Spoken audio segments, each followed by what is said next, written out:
2014 में 26 मई मुझे पहली बार देश के प्रधानमंत्री के रूप में शपथ लेने का अवसर मिला और तब भारत की इकोनॉमी दुनिया में 11 नंबर पर थे। हमने कोरोना से लड़ाई लड़ी, हमने पड़ोसियों से भी मुसीबतें झेली, हमने प्राकृतिक आपदा भी झेली।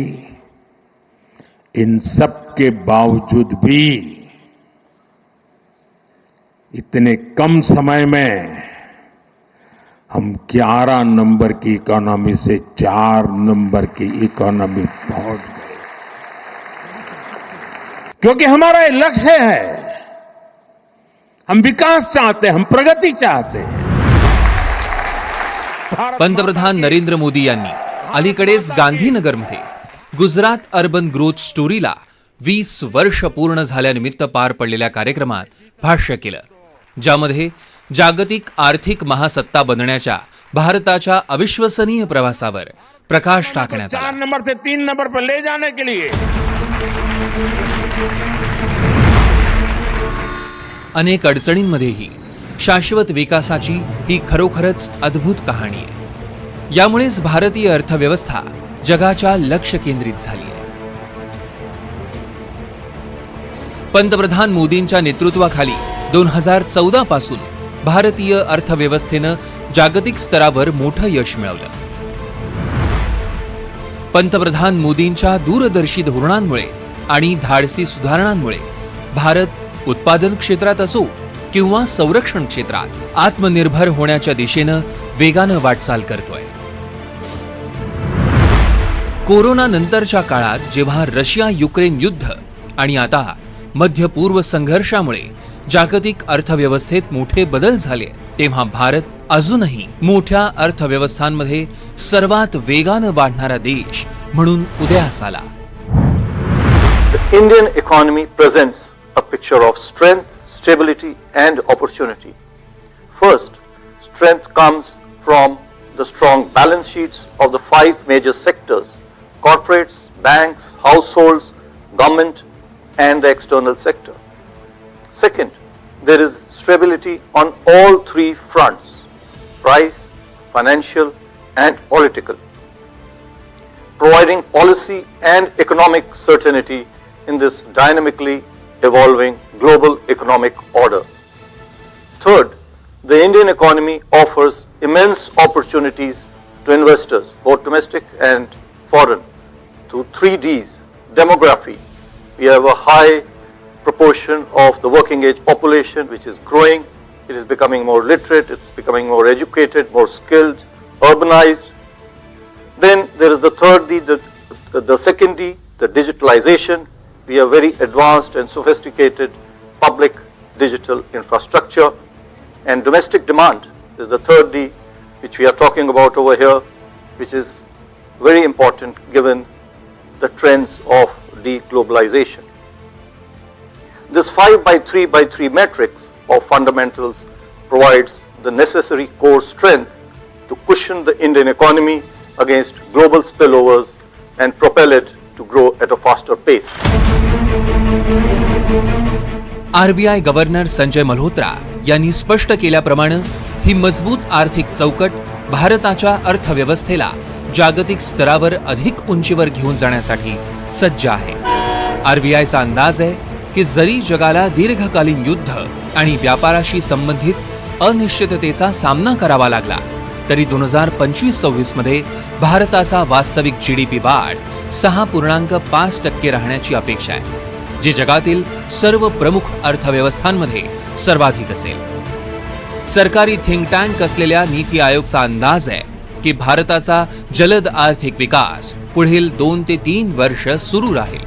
नीती आयोगाचे सदस्य आणि प्रसिद्ध अर्थशास्त्रज्ञ डॉक्टर अरविंद वीरमाणी म्हणतात की जर भारताचा वेगवान विकास दर असाच चालू राहिला तर 2028 पर्यंत भारत जगातील 3री सर्वात मोठी अर्थव्यवस्था बनेल। Third largest economy, my projection suggests that either in 27 or 28, 2027-28. So overtaking Japan during 2025 and overtaking Germany, which is the next, which now the third largest, by 27 or 28, definitely by 2028. If we grow by in a sustained manner at around 6.3% for the next 22-25 years, we will have virtually closed the gap with China by the turn of the century, which is 2050.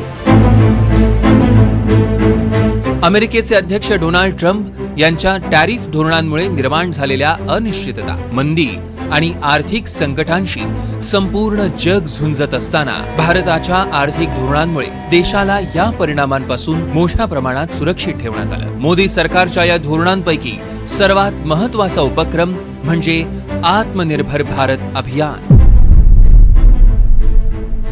Bharat जब समृद्ध था, सोने की चिड़िया कहा जाता था, संपन्न था, तब सदा विश्व के कल्याण की राह पर ही चला.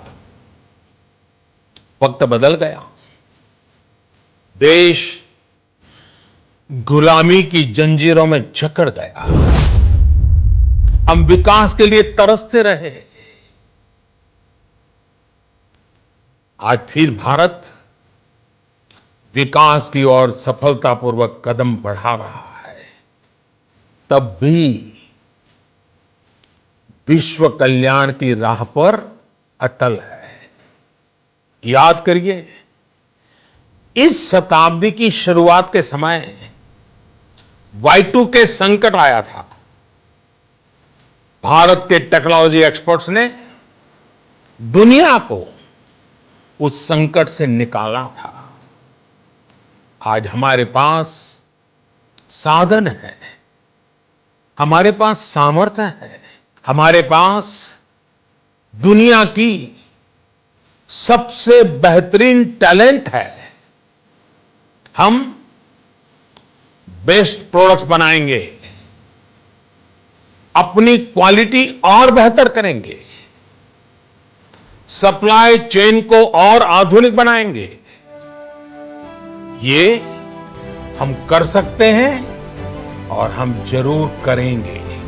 आत्मनिर्भर भारत अभियान सुरू करण्यासाठी पंतप्रधानांनी 20 लाख कोटी रुपयांच्या आर्थिक पॅकेजची घोषणा केली. कोरोना संकट का सामना करते हुए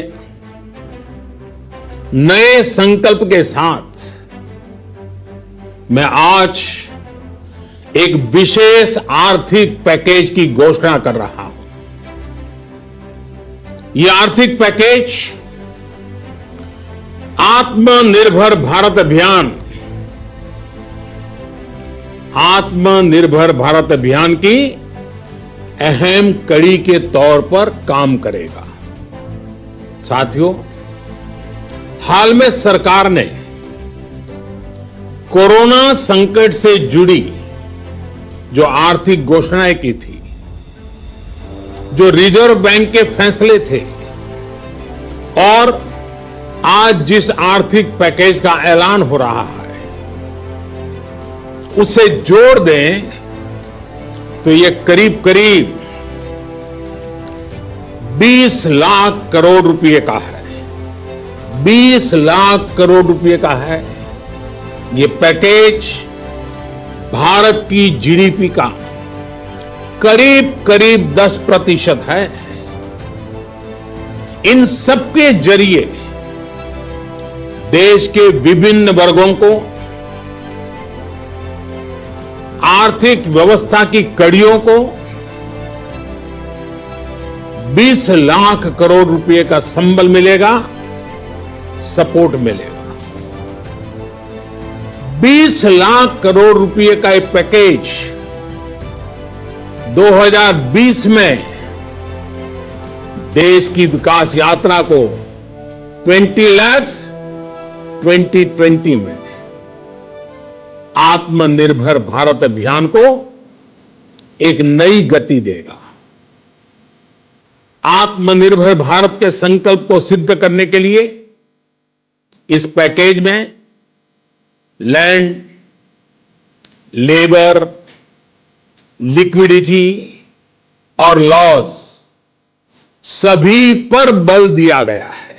पंतप्रधानांच्या राष्ट्राला उद्देशून केलेल्या भाषणानंतर पुढील काही दिवसात अर्थमंत्री निर्मला सीतारामन यांनी अनेक पत्रकार परिषदा घेतल्या, ज्यामध्ये त्यांनी आत्मनिर्भर भारत अभियानाच्या अंमलबजावणीसाठी सरकारची रूपरेषा मांडली. सर्वप्रथम त्यांनी MSME क्षेत्रासाठी विशेष मदत पॅकेजची घोषणा केली, कारण लॉकडाऊन दरम्यान या क्षेत्राला सर्वाधिक फटका बसला होता. So Atmanirbhar Bharat is what we are talking about. And you heard the Prime Minister clearly say that this is going to be resting on 5 important pillars. 5 important pillars: the economy, infrastructure, technology-driven systems, demography, and demand. So if these are the 5 pillars on which we are trying to build Atmanirbhar Bharat, the focus obviously will be what can be defined as the factors of production of, in today's language, factors of production. All of us know that we've been hearing it: land, labor, capital and enterprise. Today we recast it, say it the same way, but then essentially referring to the very same factors of production, but in this Atmanirbhar Bharat, our focus therefore would be on those factors of production which are land, labor, liquidity and law. महत्वाकांक्षी आत्मनिर्भर भारत मोहिमेची प्रभावशीलता आधीच दिसून येते. पंतप्रधान नरेंद्र मोदींनी 12 मे 2020 रोजी आत्मनिर्भर भारत अभियान जाहीर केल्यानंतर काही आठवड्यानंतरच NDTVने ऑरियन प्रो सोल्युशन्स लिमिटेडच्या औद्योगिक उत्पादन युनिटला भेट दिली.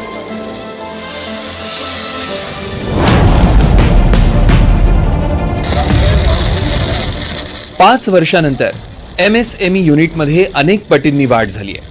या कारखान्यात वेल्डिंग मशीनवर काम करणाऱ्या कर्मचाऱ्यांना विशेष प्रशिक्षण देण्यात आलं, जेणेकरून ते प्रगत आणि स्वयंचलित उत्पादनं बनवू शकतील. हे laser guided machine metro railway स्थानकांसाठी विविध उत्पादनं बनवण्यासाठी लोखंडी पत्रे कापतंय. डिझाईन पासून ते कटिंग, बेंडिंग आणि असेंब्ली ते फर्मवेअर निर्मितीपर्यंत बहुतेक कामं स्वदेशी पद्धतीनं डिझाईन आणि उत्पादित केली जातात. संजीव सचदेव आता ऑटोमॅटिक उत्पादनांचा व्यवसाय वेगानं वाढवण्यासोबतच अनेक देशांमध्ये त्यांची निर्यातही करतायत. संजीव, मई 2020 में प्रधानमंत्री ने एक आत्मनिर्भर भारत अभियान शुरू किया था. उसके तहत मैन्युफैक्चरिंग यूनिट्स को विशेषकर जो छोटे और लघु उद्योग MSME यूनिट्स के लिए बहुत सारे कंसेशंस का ऐलान किया था सरकार ने. उसका क्या असर हुआ ज़मीन पर? आप ये असर तो आप देख ही पा रहे हैं कि 2020 में मैन्युफैक्चरिंग सेक्टर की क्या स्थिति थी. आज 2025 में हम कहाँ पहुँच गए. पहले एक यूनिट नहीं चल रहा था, आज 3-3 यूनिट हो गए और अभी तक हम अपने काम की जो रिक्वायरमेंट है वो पूरी नहीं कर पा रहे. So manufacturing sector has grown enormously end the impact is very very evident. जो प्रधानमंत्री जी ने जो एक प्रोत्साहन और जो स्कीम चालू करी थी, आज ये उसी का नतीजा है कि मेक इन इंडिया और मेक फॉर दी वर्ल्ड के अंदर में हम यहाँ पर पहुँच पाएँ. और आने वाले समय में 2 नई फैक्ट्री जो मेरी अभी करंट फैक्ट्री का कम से कम 10 गुना ज़्यादा बड़ी हैं, वो मैं लेके आ रहा हूँ. It is only because of the scale of manufacturing which has evolved in the last 5 years.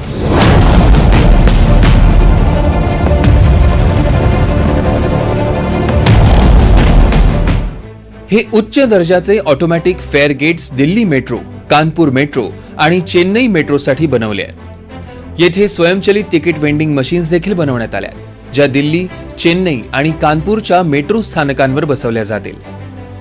पूर्वी हे लोडिंग आणि अनलोडिंग घटक आणि वेल्डिंग मशीन्स चीनमधून आयात केली जात होती, परंतु आता हे सगळं देशातच तयार केलं जात आहे. 2020 मध्ये MSMEना देण्यात आलेल्या मदत पॅकेजचा परिणाम या डेटामध्ये स्पष्टपणे दिसून येतो, विशेषतः आपत्कालीन क्रेडिट लाईन हमी योजनेद्वारे. ECLGS अंतर्गत कर्ज देऊन 2.2 लाख कोटी रुपयांपेक्षा जास्त किमतीचं MSME कर्ज NPA होण्यापासून वाचवलं. यामुळे 1.5 कोटी नोकऱ्या वाचल्या आणि जर प्रत्येक नोकरी 4 लोकांच्या कुटुंबाशी जोडली गेली तर ECLGSनं 6.6 कोटी लोकांचं जीवनमान वाचवलं. भारताला जागतिक उत्पादन केंद्र बनवण्याच्या दिशेनं आणखी एक मोठं पाऊल म्हणजे मोदी सरकारची प्रोडक्शन लिंक्ड इन्सेंटिव्ह योजना. ही योजना PLI म्हणून ओळखली जाते. 2020 मध्ये सुरू झालेली ही योजना आत्मनिर्भर भारताच्या दृष्टिकोनाशी आणि मेक इन इंडिया उपक्रमाशी जोडलेली आहे. PLI योजनेमुळे देशातील उत्पादन बळकट झालंय आणि इलेक्ट्रॉनिक्स, कापड, औषध आणि ऑटोमोबाईल सारख्या क्षेत्रातील आयातीवरील अवलंबित्व कमी झालंय. PLI योजनेअंतर्गत वाणिज्य आणि उद्योग मंत्रालयानं जारी केलेल्या ताज्या आकडेवारीनुसार नोव्हेंबर 2024 पर्यंत PLI योजनेअंतर्गत एकूण 1.61 लाख कोटी रुपयांची प्रत्यक्ष गुंतवणूक झाली आहे. आर्थिक वर्ष 2024-25 पर्यंत अंदाजे 14 लाख कोटी रुपयांची उत्पादन आणि विक्री झाली. यामुळे 11.5 लाखांहून अधिक लोकांना प्रत्यक्ष आणि अप्रत्यक्षपणे रोजगार मिळाला. PLI योजनेअंतर्गत आतापर्यंत 5.31 लाख कोटी रुपयांपेक्षा जास्त किमतीची निर्यात झाली, ज्यामध्ये इलेक्ट्रॉनिक्स उत्पादन, औषध निर्माण, अन्न प्रक्रिया आणि दूरसंचार उत्पादनांनी महत्त्वपूर्ण योगदान दिलंय. या योजनेअंतर्गत 14 प्रमुख क्षेत्रांसाठी 764हून अधिक अर्ज मंजूर करण्यात आले. सरकार भारताला जागतिक आर्थिक शक्ती बनवण्याच्या दिशेनं वाटचाल करत असताना देशाच्या लोकसंख्येच्या ताकदीचा योग्य वापर करणं महत्त्वाचं आहे. यासाठी शाळांमधील शिक्षणाचा स्तर सुधारणं आणि महत्त्वाच्या क्षेत्रांमध्ये तरुणांना नवीन कौशल्य शिकवणं खूप महत्त्वाचं असेल. जगात उत्पादनाच्या विविध स्रोतांच्या वाढत्या मागणीमुळे निर्माण झालेल्या संधीचा फायदा भारतानं आता घ्यावा, असं नीती आयोगाचे अर्थशास्त्रज्ञ अरविंद वीरमाणी म्हणतात.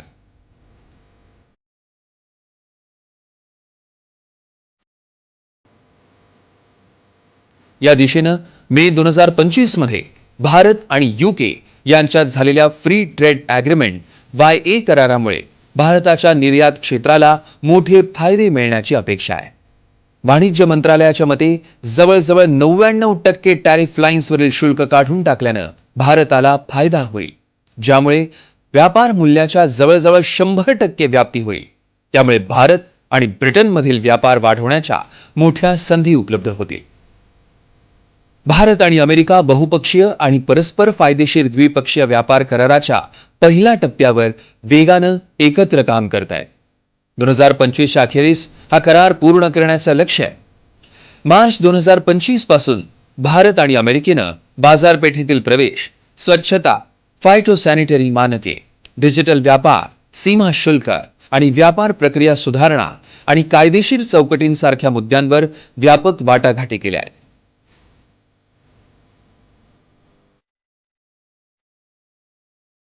दोन्ही देश हा पहिला टप्पा लवकरात लवकर पूर्ण करण्यासाठी काम करतात. यासोबतच दोन्ही देश एका अंतरिम करारावरही काम करतात, जेणेकरून तो 9 जुलैच्या अंतिम मुदतीपूर्वी अंमलात आणता येईल. कारण या दिवशी ट्रम्प प्रशासनाच्या काळात लादलेल्या प्रतिशोधात्मक शुल्कावरील बंदी उठवली जाईल. फेब्रुवारी 2025 मध्ये मोदी आणि ट्रम्प यांच्या भेटीनंतर जारी करण्यात आलेल्या भारत अमेरिका संयुक्त निवेदनात एक महत्वाकांक्षी नवीन ध्येय मिशन 500 निश्चित केलं, ज्याचं उद्दिष्ट 2030 पर्यंत द्विपक्षीय व्यापार दुप्पट करण्यापेक्षा $500 अब्ज पर्यंत वाढवण्याचं आहे. हे जलद आणि व्यापक प्रयत्न 2047 पर्यंत भारताला विकसित राष्ट्र बनवण्याच्या मोठ्या ध्येयाचा एक स्पष्ट भाग आहे. हे ध्येय केवळ महत्वाचं नाही, तर संपूर्ण राष्ट्राच्या भावनेचं देखील हे प्रतीक आहे. एक तो हमारा लक्ष्य है 2047 हिंदुस्तान विकसित होना ही चाहिए, नो कॉम्प्रोमाइज. आजादी के 100 साल हम ऐसे ही नहीं बिताएंगे। आजादी के 100 साल ऐसे मनाएंगे कि दुनिया में विकसित भारत का झंडा फहरता होगा। अब कल्पना कीजिए 1920, 25, 30, 40, 42 उस कालखंड में चाहे भगत सिंह हो, सुखदेव हो, राजगुरु हो, नेताजी सुभाष बाबू हो, वीर सावरकर हो, श्यामजी कृष्ण वर्मा हो, महात्मा गांधी हो, सरदार पटेल हो, इन सब ने जो भाव पैदा किया था और देश के जन मन में आजादी की ललक न होती, आजादी के लिए जीने मरने की प्रतिबद्धता न होती, आजादी के लिए सहन करने की इच्छा शक्ति न होती, तो शायद 1947 में आजादी नहीं मिलती। अगर 25-30 करोड़ लोग संकल्पबद्ध होकर के 20 साल 25 साल के भीतर अंग्रेजों को यहां से निकाल सकते हैं, तो आने वाले 25 साल में 140 करोड़ लोग विकसित भारत बना भी सकते हैं।